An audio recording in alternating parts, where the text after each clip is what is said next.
C'est la grosse nouvelle du jour. C'est une espèce de coup de théâtre qui est arrivé ce matin. Le ministre Lionel Carman a annoncé qu'il quittait ses fonctions. Évidemment, là, ça laisse le caucus de la CAQ dans un état de fragilité sans nom. On veut vous faire écouter un extrait d'ailleurs de ce point de presse où le ministre Carman est aux côtés du premier ministre François Legault. Et voici ce qu'il annonce aux Québécois.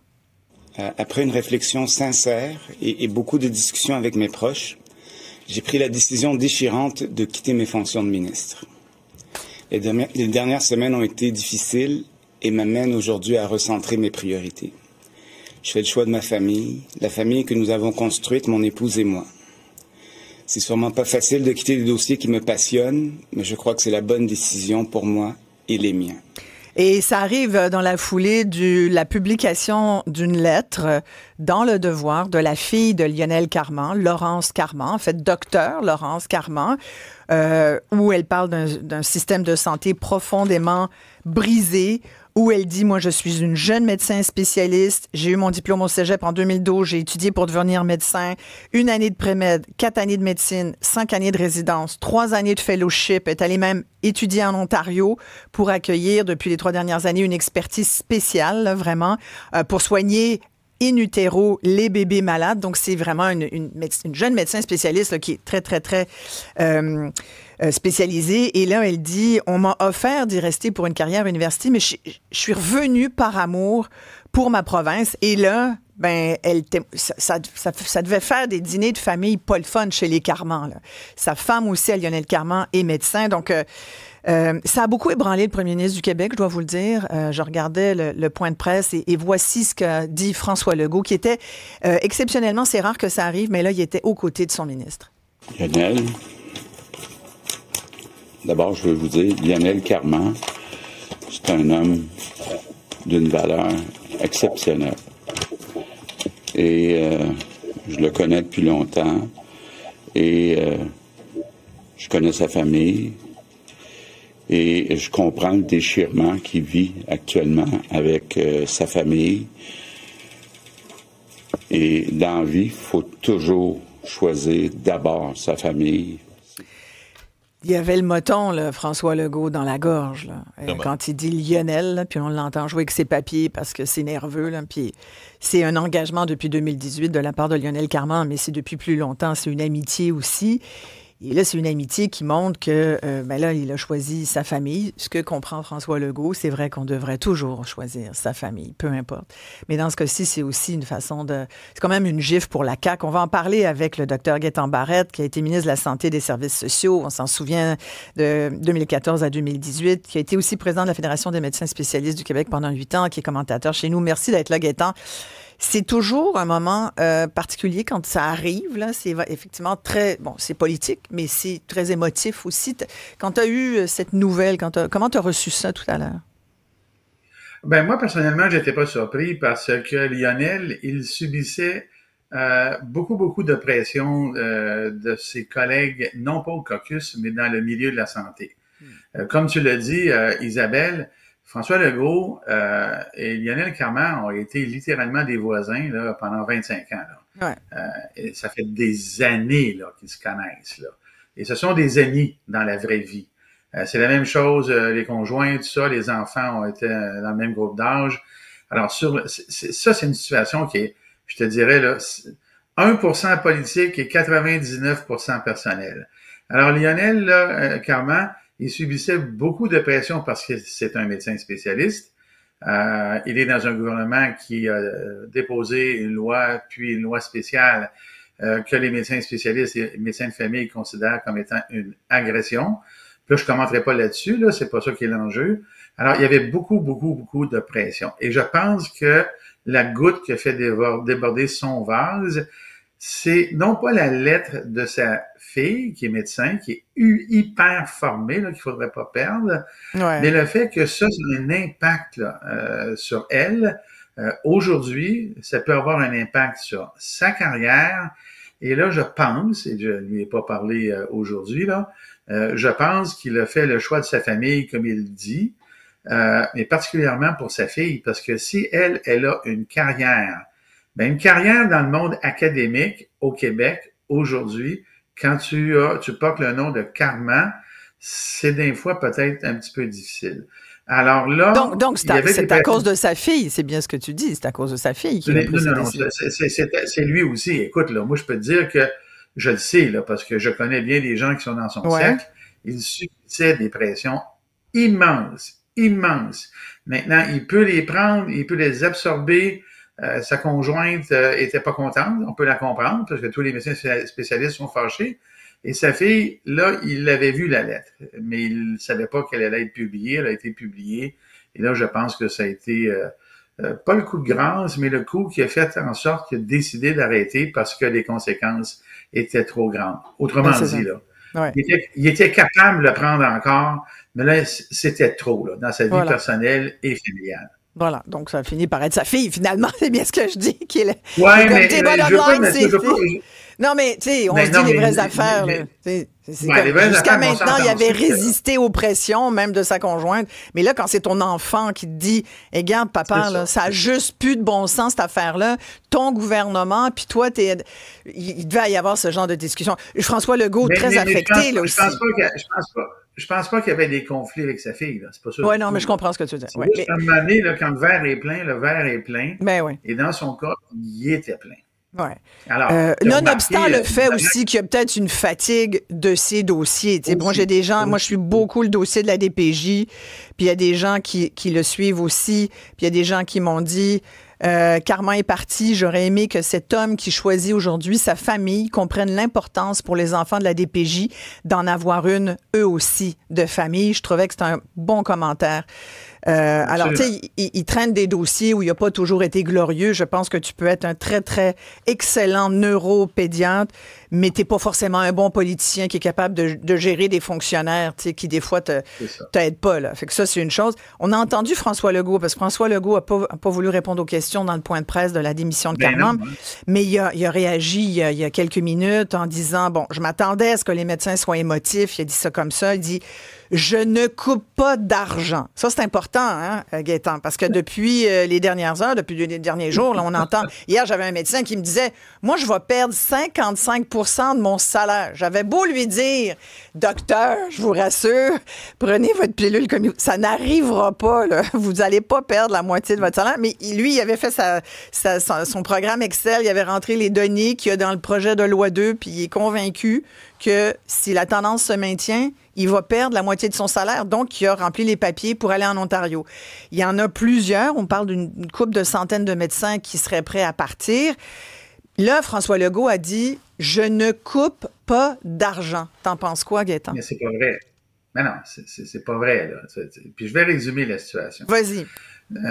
Là, parlons de la médecine spécialisée, parce que c'est ce dont il est question dans ta question. Oui.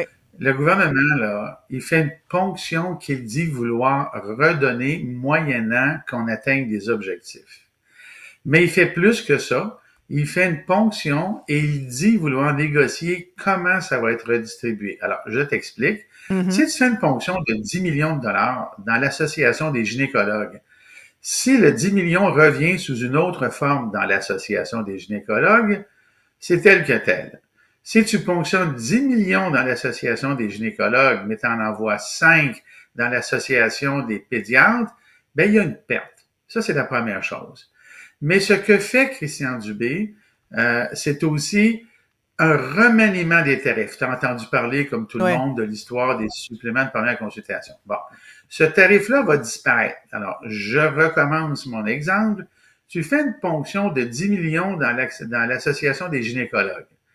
Et tu remanies les tarifs, et tu le ramènes pas dans l'association, puis en plus, tu élimines le tarif, comme c'est le cas dans la loi du supplément de première consultation, ben le médecin, là, qui avait ça principalement dans sa pratique des premières consultations, il ne reverra jamais son argent, parce que lui, quand bien même, il ramène 5 millions sur 10 dans l'association des gynécologues, il veut remanier unilatéralement les tarifs.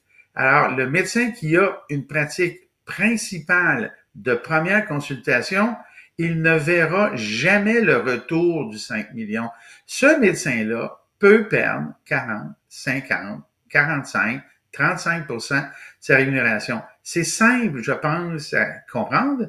Et quand François Legault dit qu'il coupe rien, c'est parce que François Legault ne comprend pas cette entente-là.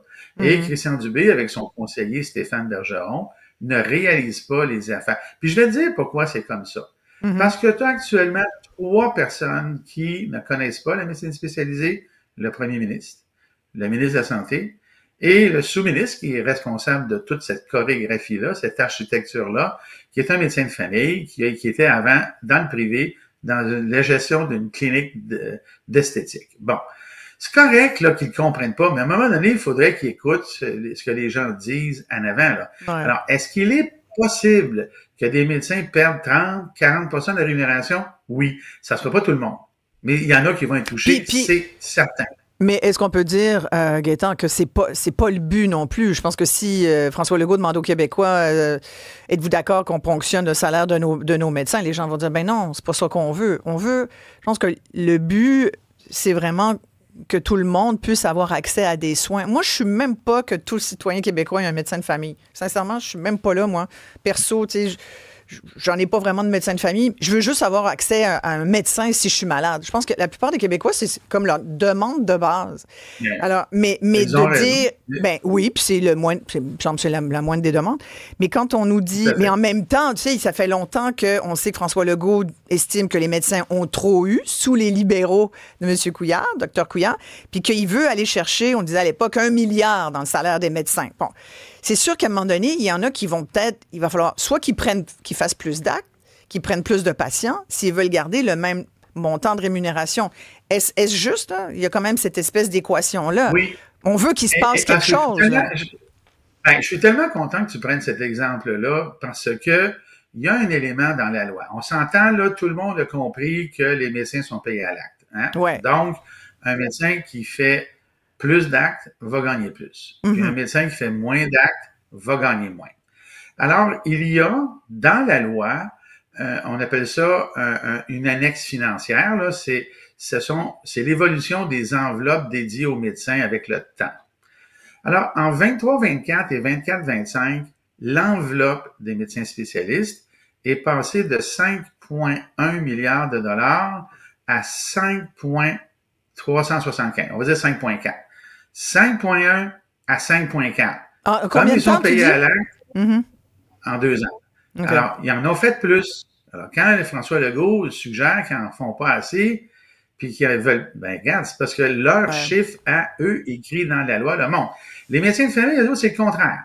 Eux autres, ils sont passés de 3,03 à 2,8 milliards. Alors, selon les chiffres, à l'acte, évidemment, ben, si tu baisses, c'est parce que tu en fais moins. Alors, tu as 2 groupes qui ont un comportement différent par rapport à leurs obligations, leurs responsabilités, mais on les traite de la même manière. Ben, on en revient toujours à ce qu'on se dit, toi puis moi, depuis le début.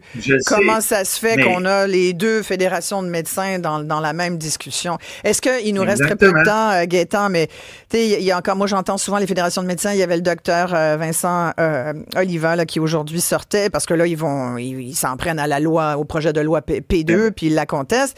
Est-ce que l'idée, là, qui était quand même...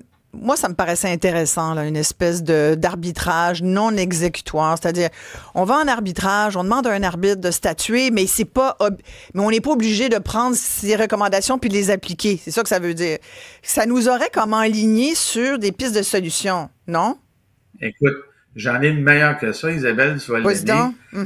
La première négociation de ce genre-là qui a été faite, les premiers moyens de pression de ce genre-là qui ont été faits, il y a des gens qui disent « ça s'est jamais fait ». Malheureusement, ça s'est déjà fait, c'est moi qui l'ai fait. Et en 2006, j'ai même eu une loi spéciale contre moi. Une loi spéciale. Et le gouvernement avait accepté, avec Monique Jérôme-Forget à l'époque, de mettre ça dans les mains d'un arbitre non exécutoire. Même chose. OK. Mais croyez-le ou non, à la fin, on s'est entendu. Ben oui. Et la loi spéciale a été abrogée. Et on est revenu dans une situation tout simplement de relation normale. Moi, je suis convaincu qu'on est rendu là. Moi, je pense que, mais le gouvernement n'arrête pas de dire qu'il n'ira pas là, mais je pense, moi, qu'il faut qu'il recule là-dessus. Et l'enjeu là-dedans, dans un arbitrage non exécutoire, la clé, sur quoi on demande à l'arbitre d'arbitrer? Oui. Alors, et quand on fait un arbitrage, en quelque part, il y a un rapport, pas en quelque part, il y a obligatoirement un rapport et un jugement documenté de l'arbitre ou d'un conseil d'arbitrage. Et si on demande à l'arbitre de regarder l'ensemble de l'œuvre, là, la population est capable de juger qui exagère et qui est correct dans sa position. Voilà. Et ça, le gouvernement, à date, a toujours refusé la transparence.